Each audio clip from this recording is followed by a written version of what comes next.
दोस्तों अगर आपके पास भी रिलायंस जियो का सिम कार्ड है, मतलब अगर आप भी जियो के सिम से फोन करते हैं, नेट चलाते हैं, तो आपके लिए एक बड़ी चेतावनी निकल कर आ रही है। रिलायंस जियो ने अपने लाखों यूजर्स को अलर्ट किया और इस नए स्कैम के बारे में बचने के टिप्स भी बताए हैं। दरअसल जियो ने अपने सभी यूजर्स को बड़ी चेतावनी देते हुए कहा कि इन नंबरों से अगर मिस्ड कॉल आए तो भूल कर भी आप कॉल बैक ना करें, वरना आपके साथ बड़ी धोखाधड़ी हो सकती है। अगर आप इसे इग्नोर करते हैं तो आपको भारी भरकम आर्थिक नुकसान भी हो सकता है, मतलब आपके बैंक खाते से पैसे भी कट सकते हैं। समझ रहे हो? दरअसल आजकल मार्केट में एक नई तरह का स्कैम चल रहा है जिसका नाम है अंतर्राष्ट्रीय मिस्ड कॉल घोटाला। तो इस घोटाले से आप भी सावधान रहें। चलिए देखते हैं दोस्तों कि रिलायंस जियो की तरफ से अपने सभी यूजर्स को इस मिस्ड कॉल स्कैम के बारे में क्या चेतावनी दी गई है। जो मतलब जियो के नाम पर ठगी हो रही है, तो सभी जियो के मोबाइल यूजर्स ध्यान दें, वरना आपको नुकसान उठाना पड़ सकता है। आम आदमी के लिए बहुत ही बड़ी जरूरत की खबर है, तो ध्यान से समझिएगा दोस्तों। रिलायंस जियो की चेतावनी, मिस कॉल आए तो कॉल बैक न करें, वरना आप स्कैम के शिकार हो सकते हैं। और आपको 7 तरह की ऐसी सावधानियां बरतनी है जो जियो की तरफ से शेयर की गई है। आपको बता दो दोस्तों, आजकल मतलब दिनों दिन नए नए तरह के साइबर फ्रॉड, साइबर क्राइम, ठगी के, ऑनलाइन धोखाधड़ी के, डिजिटल क्राइम के मामले आते रहते हैं, राइट। और इन्हीं सब मामलों को देखते हुए अभी एक दिन पहले ही केंद्र सरकार की तरफ से भी करोड़ों मोबाइल यूजर्स के लिए संचार साथी मोबाइल ऐप का अपडेटेड वर्जन लॉन्च किया गया। इस ऐप पर भी अब आप फर्जी कॉल या मैसेज को रिपोर्ट कर पाएंगे, उनकी कंप्लेन दर्ज करा पाएंगे। ठीक है, सरकार ने national broadband mission 2.0 Sanchar Saathi mobile app और intra circle roaming at DBN funded 4G mobile sites की भी शुरुआत की है। तो ये जो संचार साथी मोबाइल ऐप है, इसके जरिए अब आप चोरी हुए फोन को भी तुरंत ब्लॉक कर पाएंगे। इसके अलावा भी किसी भी तरह के साइबर क्राइम, साइबर फ्रॉड के बारे में आप शिकायत भी कर सकेंगे इस ऐप के जरिए। पहली बात तो ये हो गई। तो ये ऐप तो सभी सिम कार्ड यूजर्स के लिए काम का है, चाहे आपके पास जियो का सिम है, चाहे एयरटेल, वोडाफोन आइडिया, BSNL या किसी भी कंपनी का सिम कार्ड है तो भी। ठीक है, बाकी दोस्तों अब आपको किस बात को लेकर जो सावधान रहना है ये समझिए जरा। अभी मार्केट में एक नई तरह का स्कैम चल रहा है जिसका नाम है premium rate service, PRS scam. अब कुछ सवाल होंगे आपके कि ये प्रीमियम रेट सर्विस क्या होती है, ये प्रीमियम रेट सर्विस स्कैम क्या है, इस स्कैम की आप पहचान कैसे कर सकते हैं और इस स्कैम से आप कैसे बच सकते हैं। अगर आप प्रीमियम रेट सर्विस स्कैम का शिकार हो गए तो फिर क्या करना चाहिए। तो चलिए इन सभी सवालों का जवाब जानते हैं। और रिलायंस जियो की सिम अगर आपके पास तो स्पेशली ध्यान रखें। ठीक है, सबसे पहले तो समझिए कि प्रीमियम रेट सर्विस होती क्या है।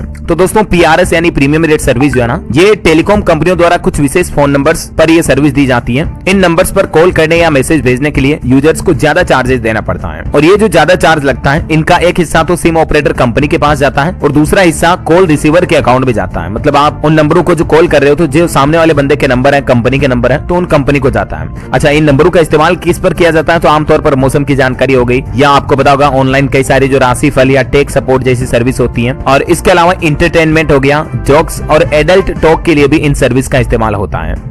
अब समझिए ये प्रीमियम रेट सर्विस के जरिए स्कैम कैसे किया जाता है। तो दोस्तों ये प्रीमियम रेट सर्विस स्कैम में यूजर्स को अनजान इंटरनेशनल नंबर से कॉल आती है। ठीक है, और ये कॉल इतनी छोटी होती है कि यूजर्स के उठाने से पहले कॉल कट हो जाती है, डिस्कनेक्ट हो जाती है। तब यूजर को लगता है कि ये तो कोई मिस कॉल आया। फिर जब यूजर इस नंबर पर कॉल बैक करता है ना, तो उन्हें फिर ये प्रीमियम रेट सर्विस के तहत ज्यादा चार्ज देना पड़ता है। इनके चार्जेस लगभग प्रति मिनट 100 रुपए से भी ज्यादा हो सकते हैं। तो सबसे पहले तो देखिए, आप cyber security adviser expert Rahul Mishra का कहना है कि ये प्रीमियम रेट सर्विस स्कैम एक खतरनाक स्कैम है और इसमें इंटरनेशनल कोड वाले अनजान नंबरों से मिस्ड कॉल के जरिए लोगों को फंसाया जाता है। तो सबसे पहला टिप इससे बचने का यही है कि अनजान इंटरनेशनल नंबर पर कभी भी कॉल बैक करने की गलती ना करें। समझ रहे हो? प्रीमियम रेट सर्विस स्कैम की आप पहचान कैसे कर सकते हैं? तो सबसे पहला, इंटरनेशनल नंबर से अज्ञात कॉल आता तो उठाए ही नहीं, और इन नंबरों से आने वाला फोन कुछ ही सेकंड में कट भी हो जाता है, उस पर कॉल बैक नहीं करनी है। अक्सर फोन देर रात में आते हैं। इन फोन का कॉलर ID और कंट्री कोड भी अलग होता है। जैसे अभी हमारे इंडिया में कंट्री कोड है +91, राइट। तो ये जो प्रीमियम रेट सर्विस स्कैम वाले जो नंबर होते हैं दोस्तों, इनका कॉलर ID कोड जो होता है, कंट्री कोड, वो या तो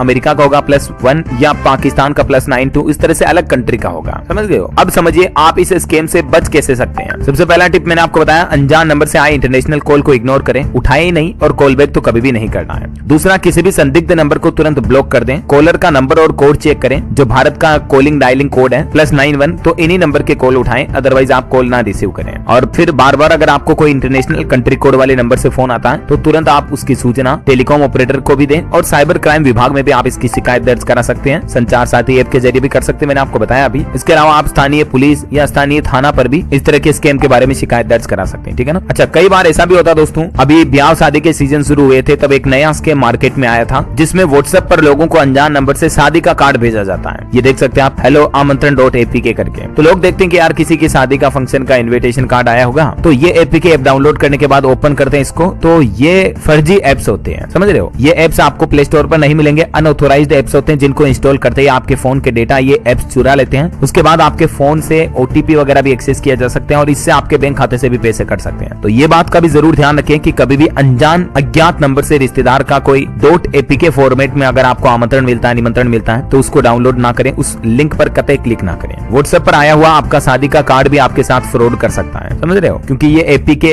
ऐप का आइकन भी पीडीएफ फाइल की तरह रखते हैं, तो उस पर क्लिक करके लोग भ्रमित हो जाते हैं। इसके अलावा .apk फाइल को तो कभी रन करें ही नहीं अपने एंड्रॉइड फोन में। और एक बात का ये जरूर ध्यान रखें दोस्तों कि अनजान नंबरों से आए हुए किसी लिंक पर क्लिक ना करें, कोई फालतू एप्स डाउनलोड ना करें, ताकि आप इस तरह के स्कैम से बच पाएंगे और आपके बैंक खाते के पैसे सेफ रहेंगे, ठीक है ना। आए दिन मैं आपको सावधान अलर्ट करता रहता हूँ इसी चैनल। आप इस चैनल को सब्सक्राइब करके बेल आइकन जरूर दबा दीजिएगा। इस वीडियो को लाइक और शेयर भी जरूर कर देना ताकि आपको रोजाना की ताजा खबरें